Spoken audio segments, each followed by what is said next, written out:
Hey guys, we're gonna do the Blubber lab together. So everything we got the infrared thermometer. We have our blubber. This is vegan blubber, shortening. It's good stuff.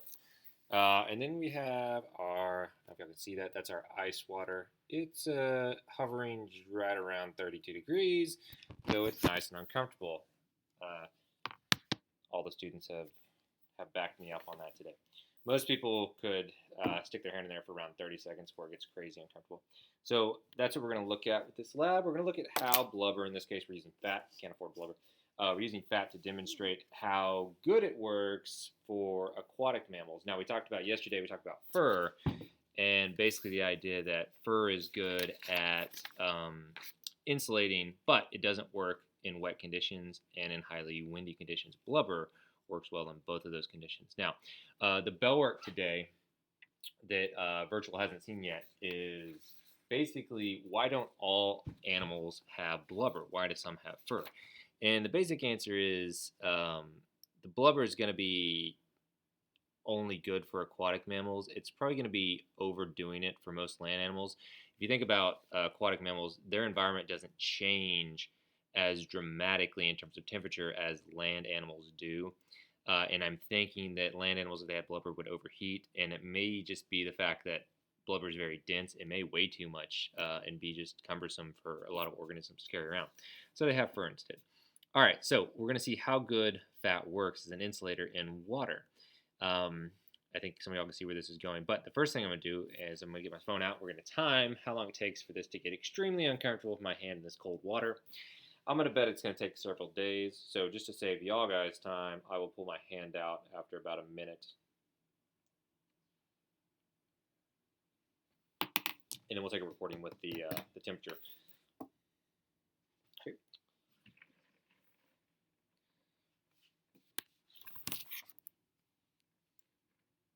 So here's my hand in the ice water. Have the glove on because I don't want to vary between the two groups, and I don't want to go barehanded into the shortening because it's kind of gross. So we'll keep that in there.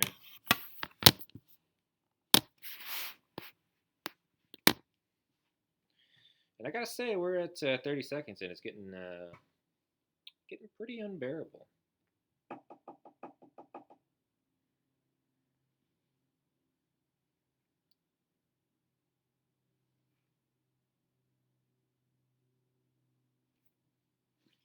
All right, that's good. All right, I'm going to pause it at, that is 47 seconds.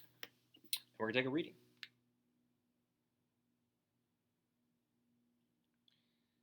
And it's about 70 degrees. Let's try it without the gloves, see what we got.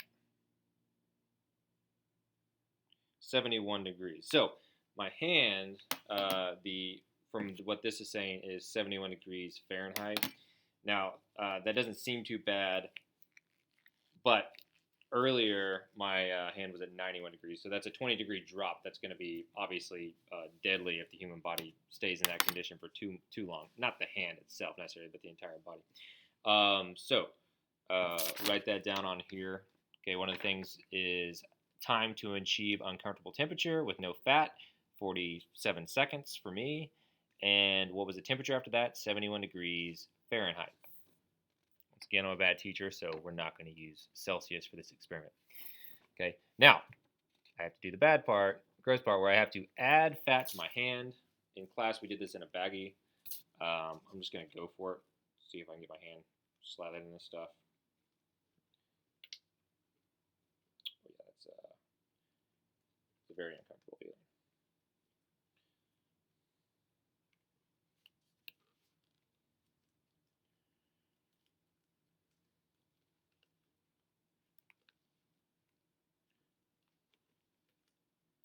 Okay.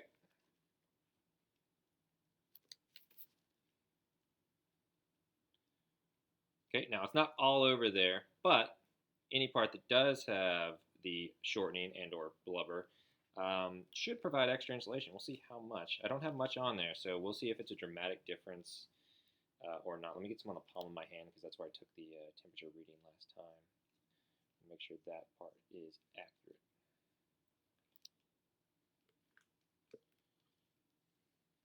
I said, I had other people do this in a bag, and it was a little bit easier. Okay, here we go. Start the timer.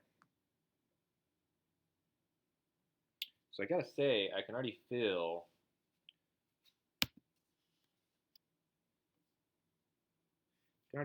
that where the fat is, it's actually kind of comfortable. It's a weird term to use here. On the back of my hand where I didn't get much, it kind of burns a little bit, but overall this is much better. So we'll keep it in for 47 seconds to keep the time the same.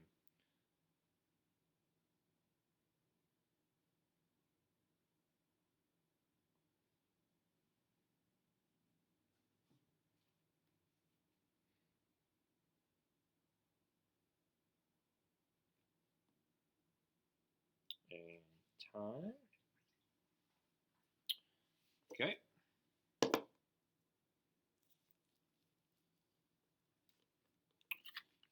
See if we got any noticeable difference. And we got 83 degrees.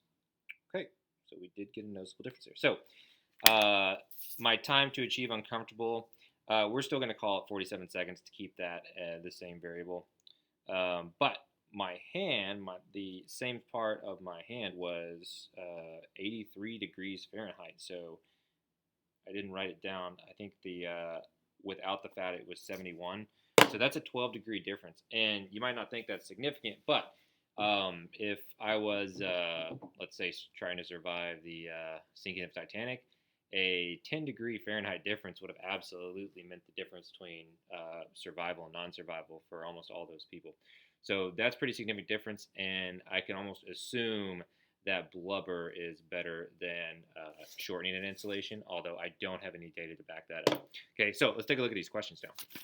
How much better did the Blubber do? Well, in our case, it did 12 degrees better, 71 versus 83 degrees Fahrenheit. That's pretty significant. That's, I want to say, over 10% difference, which is definitely an improvement. And considering it wasn't fully covered, that if it would have been better, more coverage, it probably would have been significantly better as well. Now, number 2, why is hair pore insulator for marine mammals? I think we already talked about this, but if you imagine you got your hair follicles, several layers of it, if water is getting between that, all those little air pockets in there that help you insulate are basically worthless. So that's why. Number 3, would muscle make as good of an insulator as fat? Well, I'm going to let y'all answer this, but keep in mind that muscle is mostly water, and fat is mostly fat. So they have two separate densities. They have two separate, basically, speeds at which they're going to radiate heat. Number 5, why is Blubber better than fat for insulation? It says look up online, so I'll let y'all guys look that up, try to figure out what the difference is. And then number 6 says draw a diagram showing heat retention properties of fat and Blubber.